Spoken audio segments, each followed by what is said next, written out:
महाराष्ट्र और झारखंड के विधानसभा चुनाव के साथ साथ 4 राज्यों की 15 विधानसभा सीटों पर उपचुनाव के प्रचार का शोर थम चुका है।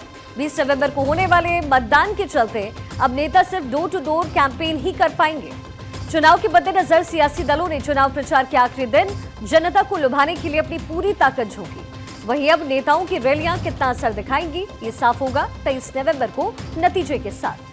तो सबसे पहले आपको दिखाते हैं 20 नवंबर को कहां-कहां चुनावी फाइट होने वाली है। महाराष्ट्र की अगर बात करें तो महाराष्ट्र की सभी 288 सीटों पर मतदान होने वाला है।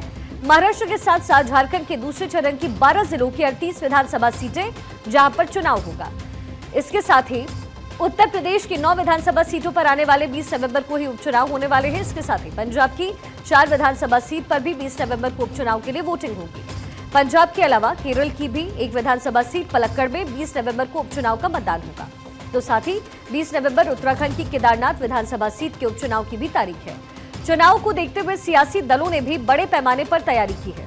उत्तर प्रदेश के उपचुनाव इनमें सबसे अहम माने जा रहे हैं, क्योंकि भले ही उत्तर प्रदेश विधानसभा के आम चुनाव में अभी 2 साल का वक्त बाकी है, लेकिन लोकसभा चुनाव में मिली बढ़त क्या अब भी समाजवादी पार्टी के पास है या फिर नहीं, इसका पता उपचुनाव में लगेगा। तो साथ ही बीजेपी ने वापस कितनी इस उपचुनाव की अहमियत समझी है, ये भारतीय जनता पार्टी, समाजवादी पार्टी के अलावा बहुजन समाज पार्टी ने भी सभी सीटों पर अपने प्रत्याशी खड़े किए। एक तरफ बीजेपी ने चुनाव के मद्देनजर आक्रामक प्रचार किया, तो वहीं दूसरी तरफ पहली बार समाजवादी पार्टी के मुखिया अखिलेश यादव भी उपचुनाव में सभी सीटों पर पसीना बहाते दिखे।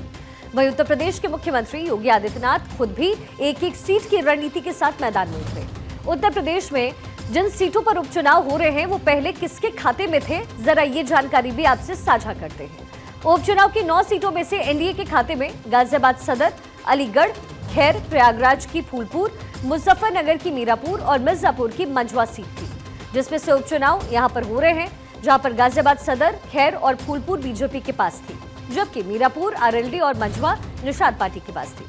वहीं दूसरी तरफ कुंदरखी, करहल, कटेहरी और सीसामऊ समाजवादी पार्टी के पास रही। अब लोकसभा चुनाव में उत्तर प्रदेश में कांटे की लड़ाई और विपक्ष को मिली बढ़त के तकरीबन 6 महीने बाद पश्चिम से पूरब तक ये चुनाव हो रहा है।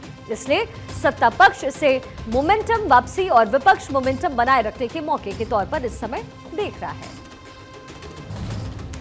वहीं झारखंड में भी चुनाव होने हैं। झारखंड में दूसरे और आखिरी चरण का चुनाव प्रचार थम चुका है और इस दौरान सीएम योगी ने झारखंड में राजमहल, जामताड़ा और देवघर में 3 चुनावी रैली की है। उत्तर प्रदेश के सीएम योगी आदित्यनाथ राजमहल विधानसभा क्षेत्र में जनसभा करने पहुंचे और इस दौरान सीएम योगी ने कहा कि याद रखना, झारखंड वासियों, जब जब बटे हैं तब तब कटे हैं। सीएम योगी ने झारखंड की हेमंत सोरेन सरकार के नेतृत्व वाली सरकार पर निशाना साधा। योगी ने कहा कि इस सरकार के अंतर्गत राज्य के कई इलाके रोहिंग्या और बांग्लादेशी घुसपैठियों की अवैध गतिविधियों के केंद्र बन गए।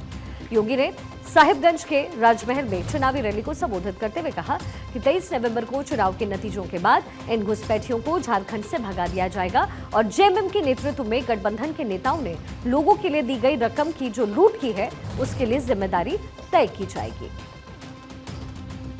देश तब गुलाम हुआ था जब हिंदू बटा था। बहनों और भाइयों, अब बटना नहीं है। बटे थे तो बटे थे, बटे थे तो अब बटना नहीं है। एक रहेंगे, एक रहेंगे, सेफ रहेंगे, एक रहेंगे, सेफ रहेंगे, न बटेंगे न कटेंगे, एक रहेंगे, सेफ रहेंगे। इस संकल्प के साथ हमें कार्य करना है और यही आह्वान करने के लिए आज मैं आपके पास आया हूं।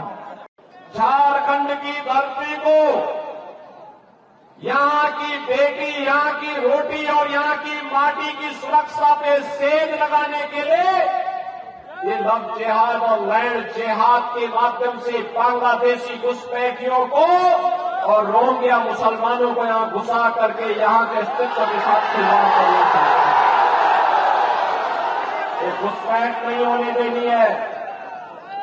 ये लाल सलाम वालों को धक्का देके बाहर करना है।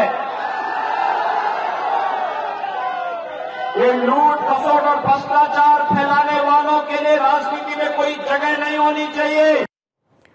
रैली के दौरान योगी आदित्यनाथ ने लोगों से अपील की कि वो ऐसे नेताओं से सावधान रहें जो समाज को जाति के आधार पर बांटने की बात करते हैं। योगी ने उन्हें देश और समाज का दुश्मन करार दिया। उत्तर प्रदेश सीएम ने कहा कि अटल बिहारी वाजपेयी ने फलते फूलते झारखंड का सपना देखा, लेकिन जेएमएम कांग्रेस और आरजेडी के गठबंधन ने उनके सपने की अनदेखी की। योगी ने आगे कहा, झारखंड में समृद्ध प्राकृतिक संसाधनों के बावजूद गरीबी है। उन्होंने वादा किया कि एनडीए सरकार के तहत कम से कम 1.5 लाख युवाओं को नौकरी जरूर दी जाएगी।